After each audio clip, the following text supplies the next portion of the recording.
ወጣቱ በወረዳ ሄዶ በወረዳ በቀበሌ በወረዳዎች ሄዶ መደራጀት ይችላል። የስራ እድሎች በወረዳዎች በከተማ አስተዳደር ወርዶ በክፍለ ከተማ ወርዶ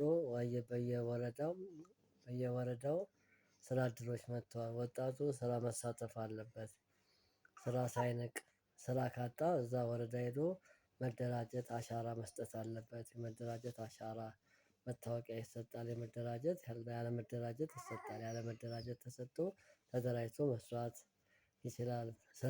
ሰልጥኖ ስልጠና ወስዶ ሲኦሲ ወስዶ ወደ ስራ መግባት ይችላል። በየዘርፉ ስራ መግባት ይችላል መስራት ይችላል። መስራት ይችላል። እና የስራ እድሎች ብዙ አሉ። ያንን መሳተፍ ይችላል ወጣቱ እና ያንን ተሳትፎ አድርጎ ስራ መስራት ይችላል። እና ይሄንን እጋብዛለሁ ለወጣቱ። ወጣቱ ጠንክሮ በርትቶ መስራት አለበት። በጣም መጠንከር አለበት። ጠንክሮ ካልሰራ ኑሮን ህይወትን ይሄን በአሁኑ ጊዜ ያለውን ህይወት መግፋት መለወጥ መቀየር ስላለበት መግፋት አይችልም። ኑሮ ተወዷል።